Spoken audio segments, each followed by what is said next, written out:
Hey you guys, what is up? It is Mary with Mary Breuer Photos, and welcome to the next episode in my 2018 Women in Business Tour right here in Green Bay, Wisconsin, where I am touring around and meeting women in business, or as I like to call them, boss babes. So today I am here at Poppy Avenue, currently in their store. We just finished their photo shoot, and I am with Christian and Audra, a mother-daughter duo that you guys are going to learn so much about today in this podcast. And I just invite you to wash your dishes, walk your dog, whatever you're doing, you can multitask because this is a podcast, so you can do two things at once because we know you're doing it anyways. All right, you guys, welcome to my show, and I'm so excited that you have given me this time to chat with you, so let's get into it. Okay. Yeah. Okay, so tell me, what inspired you to open your business? Well, what inspired us to open this business is we were going through some really difficult life changes, and we came all the way from Texas for family here in Wisconsin, and we were going through such a difficult change that I actually was just standing in my kitchen one day asking God what would be the next steps for us to go forward as a family. And he just pierced my heart to not worry and to contact a really good friend of ours down in Houston, and that's Nicole Davis, and she owns Pretty Little Things. And that's kind of where the dream started. So yeah. That's awesome. Mm-hmm. So when did you guys officially open for business? February 4th of 2017. And then we opened our online store November 18th, 2017. So that's been really fun, just trying to do the e-commerce site. So that's a little bit different than interacting with people. It's all online, so that's kind of fun. Yeah. So a lot of behind the scenes stuff going on back there. Yeah, a lot of like mailing and emailing. So it's definitely and updating the website and keeping it fresh and new, and So tell me so you guys are obviously the owners, but do you guys have any employees or anything like that to help you guys run this place? Yes, we do. As soon as we realized how busy we were and we were going to continue to be, we did have to hire girls, and we kind of slowly added on staff, making sure we were getting girls who saw the dream, saw the vision, and they wanted to help us with that. So we currently have 4 on staff right now. They're local girls in college and one's in high school. So they are just all very, very sweet and amazing, and they're so fun. Yeah. So this is so I did send them questions, and I'm going off script now, but I'm going to ask you guys, because I like to ask brick and mortars, especially location-wise, why did Depeer? Well, actually, I give all credit to God and for this business. We actually wanted to open up first in Appleton. Yeah. We love the Appleton downtown location. Still do. But we were actually under a lease agreement in Appleton, and in one day it didn't fall through to the location that we wanted. It was actually the second location we looked at. This came available. We had never even stepped foot in Depeer. We thought it was Green Bay. Depeer. Because we're not from here, so we didn't know what Depeer was. And they're like, no, this is Depeer. Saw pictures. I was like, let's go look at it. And the same day, and we walked in, and we just automatically knew this is where we were supposed to be. It was like, people say it, but you're like, do you really feel like that love feeling? at first sight? No, it was like business love at first sight. Like we saw everything was like just literally how we imagined. The window box, the Pinterest board was there. Everything. That's awesome. So what do you do that has really the impact on your customers? And I'm going to let them answer this, but I just got to witness it today. So tell me more about that. So to us, our store is more than just a boutique. We firmly believe that we wanted to build a community with every girl in mind.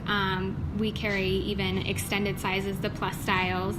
We use local models on our Instagram. We host monthly events to get people down to Depeer, and we're constantly collaborating with other local small businesses, girl bosses, to make sure that we build a community. And we really wanted to strive to create the ultimate shopping experience for our customers, and we're definitely not shy with going up to people in the community and asking them if they want to help us. We have hosted free latte bars, free flower pop-up bars, henna bars. We've turned our store into a yoga class, a belly dancing class.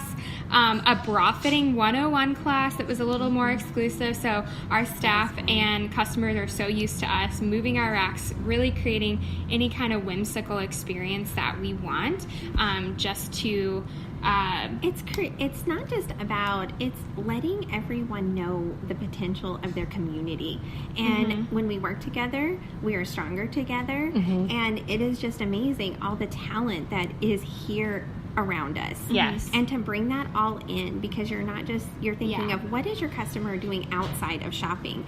I mean, we're trying to get to them on a personal level, because and trying to create their story and help them where they live and be proud of where they live. And it's been so fun to watch our event days. Like, I mean, normal shopping days are especially fun, but event days, I would just say, are like our favorite and our staff's favorite, because we have usually 30 women outside our store waiting to get in before we even open. And it's just been like, we usually have fun music playing and refreshments, and then plus highlighting those other small businesses. It just creates such a fun energy in the store that I feel like is nothing, like it's not like any other shopping experience that you get. 100%. And you guys, we just did this shoot this morning, and I mean, the doors like just wouldn't stop opening. Like, people just could not contain themselves to get in here, and we felt so bad because we were like, oh, we're at a photo shoot. Sorry. Come shopping later. Come shopping later. Don't forget about Support small later. Oh my gosh, but that's just so cool. It was so neat to watch that, and even the models who are here, watching them come out of the dressing room and say to them, like, I feel so confident. And this is really where I align with other businesses, and why I asked Poppy Avenue to be on this blog is because that's what I do as a photographer.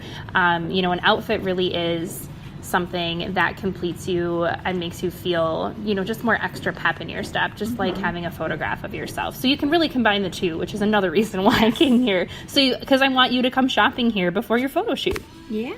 So let's get on here. So let's talk about failure for a minute, because I think a lot of times we always talk about the highlights and always about the good stuff. But I think we as business owners can both agree that we learn a lot from our failures. And so I like to just, because I do have women who are in business that listen to this podcast, to just touch on that for a moment and talk about some stuff that you had an opportunity to learn a valuable lesson from. Being two women opening a high-risk business, for that matter, is you get shot down quite a bit.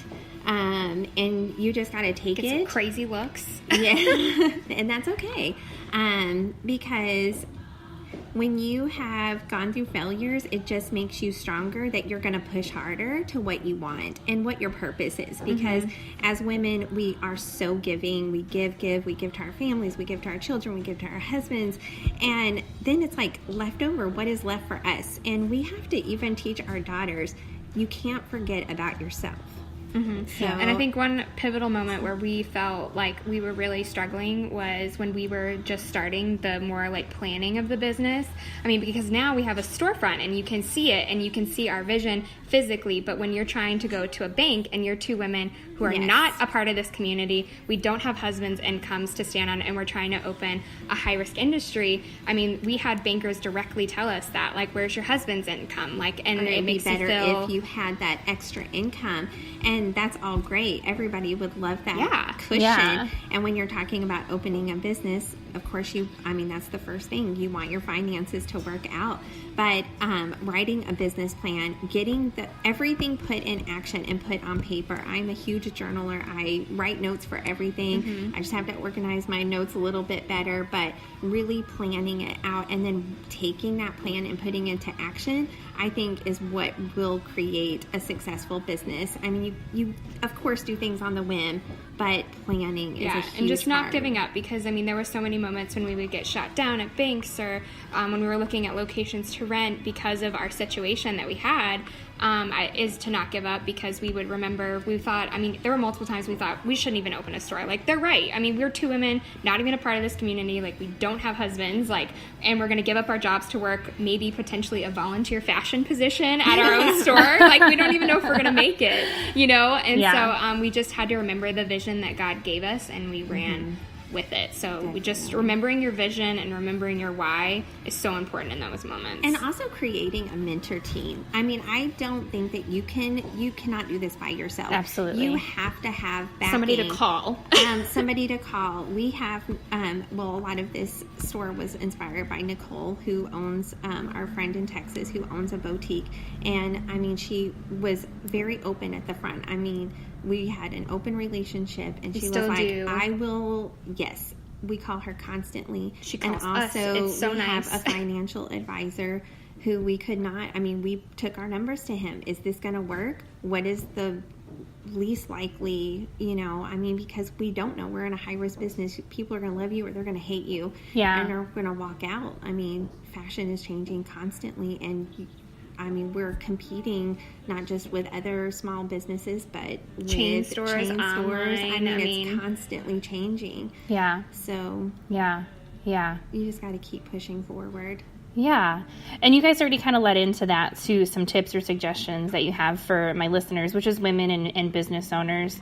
And you said here that something is really important is leaning on your roots. And you were kind of saying back to that more so like not giving up on that vision, right? Mm-hmm. Yeah. Yeah. You guys, that's so important. Those of you who are in business, you have to have that support. You have to have that and you have group to come of people. Back to the why. Why am I doing this? Yeah. And I feel like if you're grounded in your roots and who you are, your clientele is going to be more confident in you as whether you're a photographer or you run a retail store. If you're confident with your roots and who you are, then your customers are going to believe in you. Yeah. Because if you're not sure about yourself, then why are they going to hire you? Because there is a lot of competition. You have to really hone in on like what makes you unique and why they would go with you versus someone else. Because I mean, there is tons of competition out there. There's so many stores. There's so many online stores with us. I mean, but you have to really hone in what we found is like through our events and collaborating and how the atmosphere of our store feels, whether you shop in store or online. Like that's why customers come back. Right. So. Right. And I think as we get so dived into this technology age and the online shopping, I love going into places because it's just a breath of fresh air. And the fact of getting to try something on before you buy it is just so huge because you never know. You never know. You don't know. You don't know. Yeah.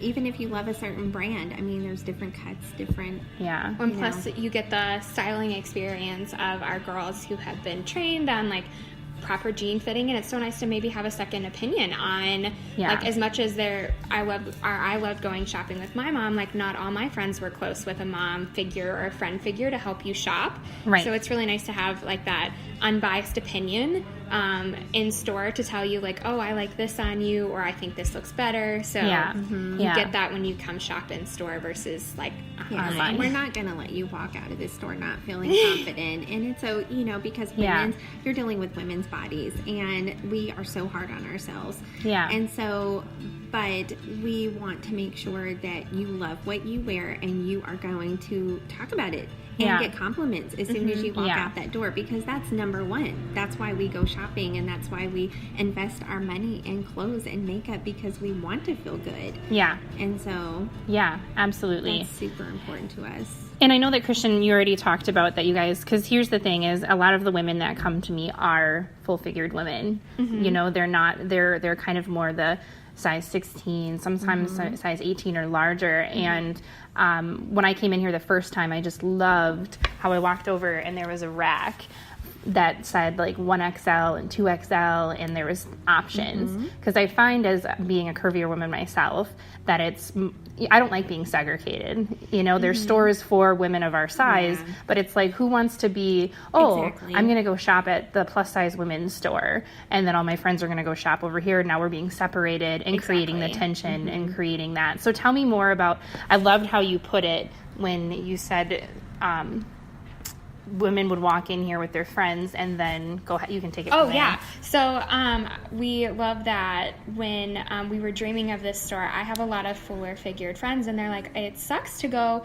into other, they were telling me their experiences in going into other stores, and even if they weren't able to buy the clothes, like they still like to go look at accessories and stuff, and they felt like there was no options for them. So we wanted to create that experience that if you were to come shopping with your friends, I mean, even if you don't love, you at least have the opportunity opportunity to try some stuff on and like be with your girlfriends and like gal pals and stuff like that. So we love having that, and we hope that we're able to grow that section more too, that with the more plus shoppers that we have, we're able to add more styles and jeans and boots. But we do have usually it's 3 to 5 styles on the floor right now. And I definitely feel like